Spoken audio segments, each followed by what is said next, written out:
Hi, I'm Alice. I'm going to talk about progressive education. Progressive education has fascinated me because of been used in lots of different schools. So I followed a journey to try and find out which schools were using it now and how they make it for the 21st century. So I first found out about what actually was progressive education, and it was inspired by Dewey's work at the turn of the 20th century, and he was looking at lots of questions about what is education itself, and what is a school, and what subjects should be learned, and what methods should be taught, and just really looking at progression within schools, really questioning lots of things, and really thinking outside the box. It was quite radical at the time. And it had been inspired by Frugal's work on play, Pestalozzi's work looking at intrinsic motivation, Hubert's work on social responsibility, looking at democratic learning, and roots in experience. So in the schools to be real experiential learning. And so with all these ideas, it was trying to work out, well, what does that mean in practice when you go into schools? And in the UK, the schools that did start at the end of the 19th century and flourished really into the 20th century did simple things like having boys and girls in the same classroom, having no uniform, calling teachers by their first name, having real physical work as part of the curriculum, so being connected to a farm or connected to growing, connected to crafts, and looking at not having the end product being just the exam result, being on educating the whole person. So I wanted to see how that continued into schools that I then went on to visit in the UK and on the East Coast of the States last year. And a big thing which was really interesting was the pressures that they have now from current society, expectations of grades and lots of homework to be comparing their school to other schools to get into universities and colleges. A lot of these schools were still fighting and struggling against these expectations from the outside, but often as the students got older, they were graded, which I think is a challenge. And in the UK, children were still having to take the GCSE and A-level exams in most cases. One school had their own alternative exams, which they said were much more holistic and interesting, but just as rigorous and academic. So it was these sort of challenges to these schools. But also nowadays, a school having boys and girls in the same classroom is not as radical than it was in the last century. The other thing is a lot of these schools were not religious. A lot of schools were religious at the time, and so this was something to step away from religion being part of the school. But that often now, when I go and visit these schools, you can see that maybe they haven't got any connection to spirituality in the same way. So some schools are stepping back in and bringing things like mindfulness and reflection back into their schools. So when you look on the application like of the progressive education in different schools, or how they interpret it, what is your takeout?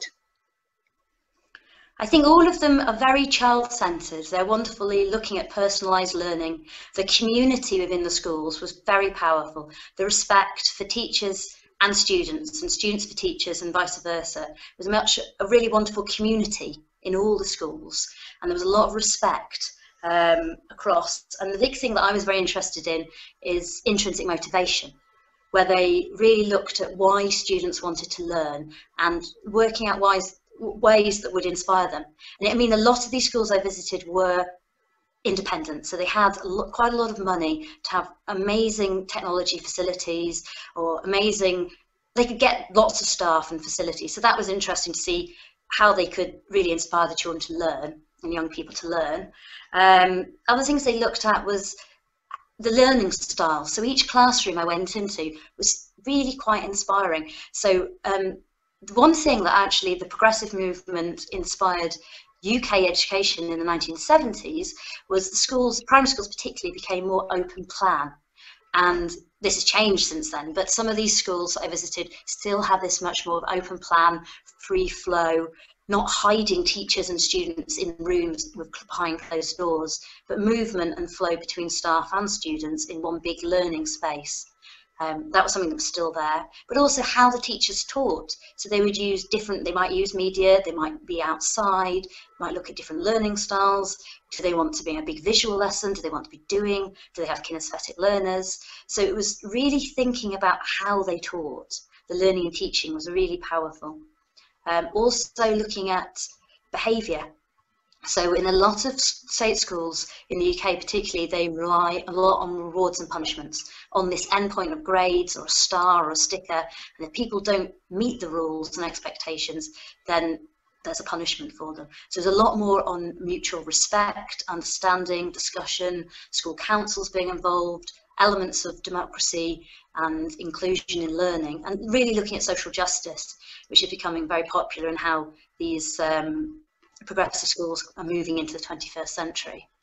The other thing that I looked at was looking at projects, so much more into project-based learning, and there's somebody called Ron Berger from Massachusetts who works at a state-funded school there in America, and he got his whole it's not a private school, it's the state school involved in these projects, expeditionary learning model from Outward Bound, and they're amazing, and they did lots of independent research into it to prove that children that were involved in doing real projects. So I think in one place they made an information book on the fish in the local in the sea, but they also went and took the photos. They put the wetsuits on, they went and took the real photos, and there was a big thing about drafting work. So the first product that's made is never going to be good enough because you're just learning. And it's about redrafting and doing things again, critiquing it, sharing experiences. So the final product, even done by young children, can be professional. And it's having that respect for your work, that you will work to improve it. And then they have a big thing about showing their work, building on confidence and sharing their understanding and learning, and having community who've been involved coming in and sharing that too. It's really quite cool. So it really depends on the school, how democratic they want to become, and what is the role of the teacher. It can be anything on the spectrum that they may be focused on the project, they are project-based learning, or it is more like in standard way as well. Is it right that under progressive learning you can find all kinds of methods and approaches? It seems that way, and I've been able to visit state-funded schools and independent schools who are using these methods now in the 21st century.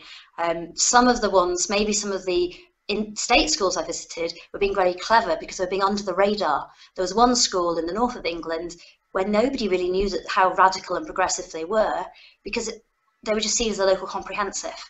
And that in some ways was being very clever, because then they weren't being pestered by extra officials or Ofsted. They were just marked as a satisfactory or good school, but nobody knew why this was happening. And that was just interesting to see that. But then I also thought, well, I want to share your expertise and your learning with other people, because this is educating the whole child. The school was inspired by intrinsic motivation and self-determination theory, really wanting children to be in charge of their learning.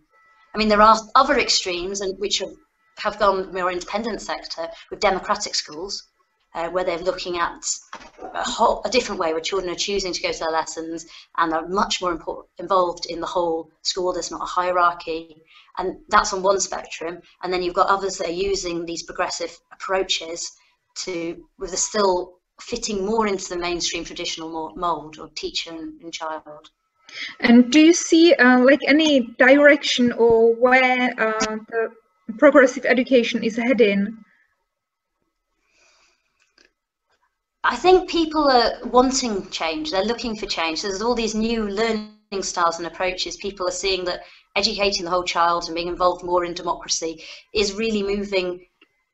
It's a way that society is going to really involve children in their education, because lack of motivation is going to be a long-term effect on society. You want people to be happy and content people that are inspired to learn and want to learn in their own time. And then hopefully challenges like they've had in schools and behaviour would decrease, because children and young people will want to be there and want to be involved in their learning. But I'll see. I mean, there's some wonderful stuff that schools are doing on non-violent communication and looking at how they communicate in the school, and really moving away from these traditional methods of reward and punishment, and moving away from the traditional hierarchies and from learning just for a grade or a level. And I think that definitely is a positive step.